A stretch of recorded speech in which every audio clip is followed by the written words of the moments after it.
नमस्कार दोस्तों, M&C education welcomes you all. M&C education में आप सबों का बहुत बहुत स्वागत। आज के इस वीडियो सेशन में, आज की इस क्लास में हम क्वांटिटेटिव एप्टीट्यूड में जो ज्योमेट्री जो आता है, ज्योमेट्री जिसको कहते हैं, वो करने जा रहे हैं। ये ज्योमेट्री का दूसरा वीडियो है, ज्योमेट्री का सेकंड वीडियो है। ये ज्यामिति को इंग्लिश में ज्योमेट्री कहते हैं। इसका एक वीडियो ऑलरेडी हम कर चुके हैं, जिसमें कि हमने जो है बेसिक कंसेप्ट्स की कहां से शुरू होता है ज्यामिति हमारा, वो देखा था।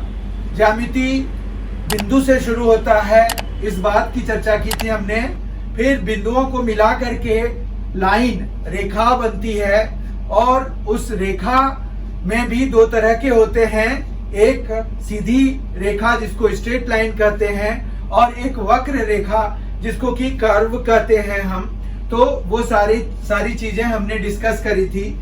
आज के इस क्लास में हम त्रिभुज, ट्रायंगल डिस्कस करने जा रहे हैं। ट्रायंगल के टाइप्स हम डिस्कस करने जा रहे हैं। ट्रायंगल्स के टाइप्स की बात करें अगर, तो किसी भी चीज का जब कैटेगराइजेशन हम करते हैं तो कैटेगराइजेशन का एक बेसिस होता है। आप देखेंगे, चाहे साइंस हो, चाहे और भी कोई भी चीज हो, आप जब भी कैटेगराइजेशन करेंगे तो आपका कोई ना कोई एक बेसिस होता है, जिसके आधार पर आप कैटेगराइजेशन करते हैं। तो उसी तरह से यहाँ पर जो है कैटेगराइजेशन का आधार है। यहाँ पर हम अभी क्या करने जा रहे हैं, त्रिभुज के प्रकार। ठीक है, तो त्रिभुज के प्रकार जो है वो हमें करना है। तो इसमें जो है टाइप्स ऑफ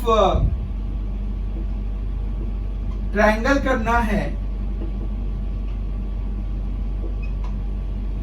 अब अभी मैंने बताया आपको कि हर एक चीज में जो है यहाँ पर क्या होता है कि आपके पास एक आधार होता है। तो हम दो तरीके से, दो बेसिस पर हम जो है त्रिभुजों का वर्गीकरण करते हैं, त्रिभुजों के प्रकार का वर्गीकरण करते हैं, मतलब त्रिभुज को बांटते हैं। वो पहला आधार है हमारे पास, जो जिसके बेसिस पर हम ट्रायंगल को बांटते हैं, ट्रायंगल के ग्रुप्स को बांटते हैं, वो है साइड्स के लेंथ के आधार पर, और दूसरा है एंगल्स के आधार पर। ठीक है, तो हमारे पास ये दो कैटेगराइजेशन होते हैं ट्रायंगल के केस में। साइड्स में, अब देखिए, ट्रायंगल है, 3 साइडेड क्लोज्ड फिगर होता है ट्रायंगल। तो ट्रायंगल में क्या हो सकता है, हमारे पास साइड्स के बारे में अगर बात करें तो 3 चीजें हैं। वो तीनों अलग अलग लेंथ की हो सकती है। साइड की लेंथ अगर अलग अलग होंगे तो हमारे पास जो है वो, उसको हम क्या कहते हैं, स्केलिंग ट्रायंगल कहते हैं। ठीक है, तो पहला कैटेगराइजेशन हो गया स्केलिंग ट्रायंगल, जिसमें कि हमारे पास सारे साइड्स की लेंथ जो है अलग अलग होती है। ठीक है, फिर दूसरा कैटेगराइजेशन है साइड्स के बेसिस पर 3 चीजें हैं, उनमें सारे तीनों अलग अलग हो सकते हैं। फिर ऐसा हो सकता है कि 2 बराबर हों और एक अलग हो, तो उसको हम क्या कहते हैं, उसको हम कहते हैं आइसोसेलेस ट्रायंगल। आइसोसेलेस ट्रायंगल किसको कहते हैं, जिनमें 2 साइड्स इक्वल होते हैं। यहां पर क्या हुआ, सारे साइड्स अलग अलग हो गए, तो ऑल साइड्स डिफरेंट। ये स्केलिंग ट्रायंगल में क्या हो गया, ऑल डिफरेंट। ठीक है, जबकि आपके पास यहां पर 2 की length, 2 sides are equal, 2 sides equal length की होंगी और एक अलग होगा। और तीसरा केस क्या हो सकता है कि तीनों ही एक ही लेंथ के हो जाएं। ठीक है, तो उनको हम क्या कहेंगे, इक्विलैटरल ट्रायंगल। इक्विलैटरल ट्रायंगल कहेंगे। इक्विलैटरल में क्या होगा, सारे साइड्स बराबर होंगे, all sides are equal, all sides are equal. तो यहां पर क्या है कि सारे साइड्स बराबर हैं, तो हमारे पास तीन कैटेगराइजेशन मतलब तीन तरह के बन गए साइड्स के बेसिस पर। स्केलिन जिसमें कि सारे ऑल डिफरेंट साइड्स हो गए, आइसोसेलेस जिसमें कि दो साइड्स इक्वल होंगे एक अलग होगा, इक्विलैटरल जिसमें सारे साइड्स बराबर होंगे। अब आइसोसेलेस की कुछ प्रॉपर्टी हो जाती है। स्केलिन क्या हो गया, जनरल ट्रायंगल हो गया, तो उस पर कोई स्पेसिफिक प्रॉपर्टी नहीं होगी। जो जनरल प्रॉपर्टीज हैं, जो जनरल प्रॉपर्टीज ट्रायंगल से रिलेटेड हैं, वो एप्लीकेबल होंगे। जनरल प्रॉपर्टी की बात अगर करें तो उसमें क्या है, एंगल सम प्रॉपर्टी सबसे पहले आता है। एंगल सम प्रॉपर्टी में ट्रायंगल के बारे में क्या है कि किसी भी ट्रायंगल में सारे एंगल्स का सम, तीन एंगल्स होते हैं, तीनों एंगल्स का सम 180 के बराबर होता है, तो वो स्केलिन, आइसोसेलेस, इक्विलैटरल, इनफैक्ट वो किसी भी ट्रायंगल में लागू होगा। तो एंगल सम प्रॉपर्टी की 180 है। फिर डू यू नो कि एक्सटीरियर एंगल्स का सम कितना होता है किसी भी ट्रायंगल में। सिर्फ ट्रायंगल की बात नहीं, आप जो है किसी भी पॉलीगन की बात कर सकते हैं। पॉलीगन क्या हुआ, जिसमें कि तीन या तीन से ज्यादा साइड्स हैं। 4 को क्वाड्रिलेटरल कहते हैं, 5 को हम पेंटागन कह देते हैं, 6 को हेक्सागन कह देते हैं, एंड सो ऑन। लेकिन इन सभी को अगर हम एक बड़ा बिगर अम्ब्रेला के अंदर रखना चाहते हैं तो वो है हमारा पॉलीगन। पॉलीगन में ही सारे आते हैं, चाहे वो ट्रायंगल हो, क्वाड्रिलेटरल हो, पेंटागन हो, हेक्सागन, हेप्टागन, ऑक्टागन, नोनेगन, डेकागन, कुछ भी होगा वो सभी जो है पॉलीगन में आएगा। और किसी भी पॉलीगन में जो है एंगल सम प्रॉपर्टी बहुत इंपॉर्टेंट होता है। तो ट्रायंगल के लिए तो हमारे पास ये रूल है, लेकिन हमारे पास एक जनरल फॉर्मूला भी होता है ASP का, एंगल सम प्रॉपर्टी का, वो भी हम देख लेते हैं। ASP किसी भी पॉलीगन का जो होता है उसमें क्या होता है कि n-2 जितनी साइड्स हैं उसमें 2 माइनस करिए और 180 से मल्टीप्लाई करा दीजिए। ये इतना डिग्री उसके सारे एंगल का सम होता है। किसी भी पॉलीगन ऑफ n साइड्स के लिए हम इसको यूज कर सकते हैं, ठीक है। फिर हम और डिटेल में इसको देखेंगे। अभी तो यही है कि ASP फॉर एनी पॉलीगन। तो ट्रायंगल पे भी यही बात होती है। ट्रायंगल में n की वैल्यू क्या हो जाएगी, तो for triangle n is equal to 3। As a result हमारा ASP क्या हो जाएगा, ASP में हो जाएगा 180 डिग्री, क्योंकि 3 माइनस 2 1 हो गया, 1 इंटू 180, तो वो कितना हो जाएगा, 180 डिग्री के बराबर हो जाएगा। तो स्केलिंग, आइसोसेलेस, इक्विलैटरल या किसी भी तरह का ट्रायंगल हो तो उसमें एंगल सम प्रॉपर्टी तो लागू होगा ही। ये जनरल है तो जनरल प्रॉपर्टी लागू हो गई। आइसोसेलेस में क्या होगा, आइसोसेलेस में जो है आप जब परपेंडिकुलर डालते हैं वर्टेक्स से, तो वर्टेक्स आइसोसेलेस ट्रायंगल में कौन सा होगा। यहाँ पर अगर मान रखिए कि हमारे पास ABC एक ट्रायंगल है जिसमें कि हमें AB और AC बराबर लेंथ के हैं, AB और AC बराबर लेंथ के हैं, तो हम वर्टेक्स इसको मानेंगे और बेस हम BC को मानेंगे, ठीक है बात। तो अब अगर आप A से परपेंडिकुलर डालोगे इस पर, तो ये जो है इस बेस को बाइसेक्ट करेगा, ये परपेंडिकुलर होगा, ये जो है वर्टेक्स के एंगल को बाइसेक्ट करता है। तो यहाँ पर इतनी सारी चीजें होती हैं आइसोसेलेस ट्रायंगल में। प्रॉपर्टीज ऑफ ट्रायंगल हम एक और वीडियो में देखेंगे। अभी थोड़ा मोटा मोटी हम देख लेते हैं कि क्या इसमें होता है खास कुछ विशेष, ठीक है। तो ये विशेष चीजें हम देख लिया कि आइसोसेलेस ट्रायंगल में जब हम परपेंडिकुलर डालते हैं तो यही परपेंडिकुलर यहाँ पर ये जो है परपेंडिकुलर है, तो ये बाइसेक्टर भी हो जाता है बेस का, और साथ ही वर्टेक्स वाले एंगल को बाइसेक्ट कर देता है, दो इक्वल पार्ट्स में बांट देता है।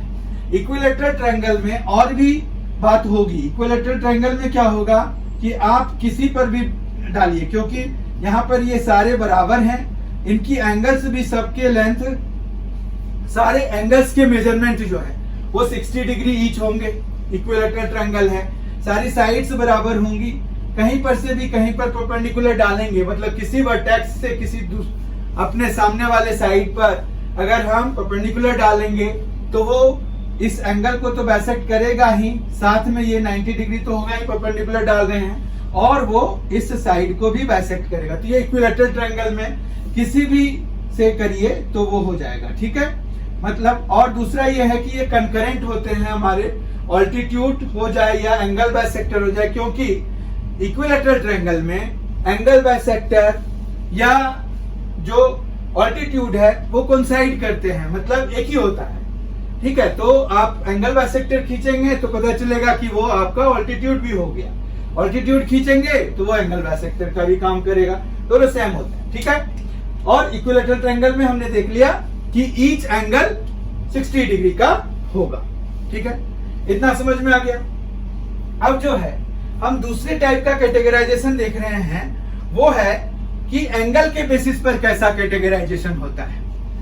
हमने साइड्स के लेंथ के बेसिस पर देखा, एंगल के बेसिस पर हमारे पास 3 फिर से कैटेगराइजेशन होता है।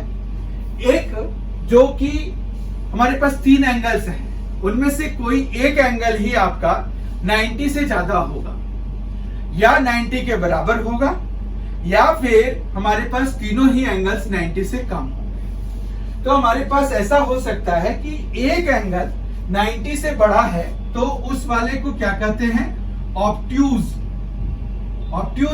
एंगल ट्रायंगल कहते हैं। ठीक है, ऑब्ट्यूज एंगल ट्रायंगल में क्या हुआ, वन एंगल जो है वो one angle greater than 90 degree होगा। ठीक है, तो हम ऑब्ट्यूज एंगल कहेंगे।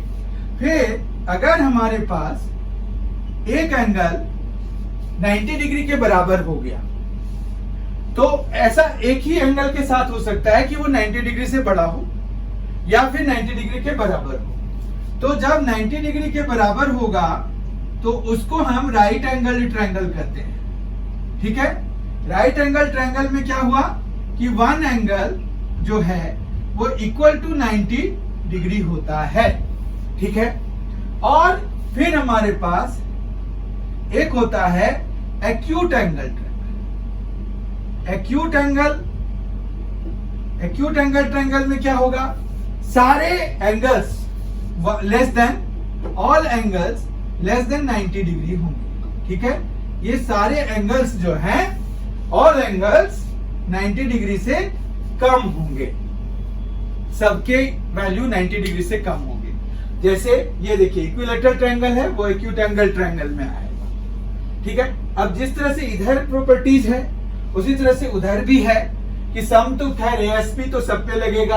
राइट एंगल ट्रायंगल एक स्पेशल टाइप ऑफ ट्रायंगल हो जाता है जिसपे कि पाइथागोरस थ्योरम लगता है। पाइथागोरस थ्योरम एक थ्योरम होता है जो कि बड़ा ही यूजफुल होता है।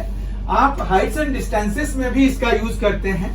हाइट्स एंड डिस्टेंसेस ट्रिगोनोमेट्री का एप्लीकेशन होता है, उसमें हम यूज करते हैं। तो राइट एंगल ट्रायंगल में हमारे पास एक एंगल जो है राइट एंगल है, तो पाइथागोरस थ्योरम के हिसाब से हमारे पास क्या होता है, ये AC को हम हाइपोटेनियस कहेंगे इसमें। तो AC स्क्वायर जो होता है वो हमारा AB square plus BC square होता है। ठीक है, तो ये एक पाइथागोरस थ्योरम है, पर ये राइट एंगल ट्रायंगल पे लगेगा। आज की क्लास में बस हम इतना ही करने वाले थे कि हमने त्रिभुज के प्रकार देखने थे, टाइप्स ऑफ ट्रायंगल देखना था हमें, तो हमने वो देख लिया, बेसिस देख लिया कि क्या होता है। हमारे पास इस तरह से साइड्स के लेंथ के बेसिस पर 3 categorization, isosceles, scalene, isosceles and equilateral हो गया, जबकि एंगल के बेसिस पर ऑब्ट्यूज, राइट और एक्यूट हो गया। बहुत ही जल्द हमारी मुलाकात इसके अगले वीडियो सेशन के साथ होगी, जिसमें कि हम चतुर्भुज को लेंगे, क्वाड्रिलेटरल को लेंगे और फिर पॉलीगन को भी लेंगे। तो हम बहुत ही जल्द चतुर्भुज मतलब क्वाड्रिलेटरल और पॉलीगन मतलब मोर देन 4 साइड्स वाले से भी हम उसमें अपने आप को एक्वेंट करेंगे। तो तब तक के लिए थैंक यू सो मच। अगर आपने अभी तक M&C एजुकेशन चैनल को सब्सक्राइब नहीं किया है तो जरूर कर लीजिए। ये आपके क्वांटिटेटिव एप्टीट्यूड की तैयारी के लिए बड़ा ही फायदेमंद है, साथ ही रीजनिंग के लिए भी बहुत ही फायदेमंद है। रीजनिंग के वीडियोस लगातार आ रहे हैं और अभी आएंगे, तो आपके परीक्षा की तैयारी के लिए, एग्जामिनेशन की तैयारी के लिए वो हेल्प करेंगे। आप अगर देखेंगे बहुत ध्यान से तो वो आपके कंसेप्ट्स को बिल्डअप करेंगे। ये भी देखिए, अगर आप देखेंगे तो परसेंटेज टर्म में इस तरह से अगर हम बात करें कि कितना परसेंट हेल्प करेगा, तो ये बेसिक्स बिल्डअप करने में हो रहा है हेल्पफुल। तो आपका वो जो है बेसिक्स अगर नहीं रहा तो फिर आप आगे कैसे बनाएंगे कोई चीज। तो आपका ये बेसिक्स स्ट्रॉन्ग कर रहा है। उसके बाद हम धीरे धीरे इसके अगले वीडियो में डिस्कस करेंगे।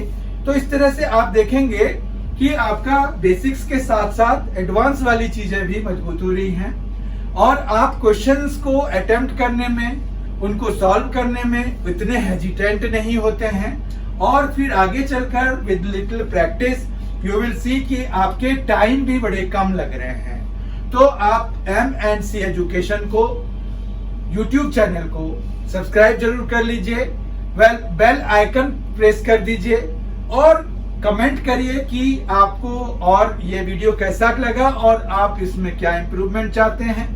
We will try to accommodate all those things in our upcoming videos. There are so many in the lineup. तो आप जो है बेझिझक हमें बता सकते हैं और हमारे वीडियोस को आप कहीं पर भी शेयर कर सकते हैं बिना किसी हेजिटेशन के।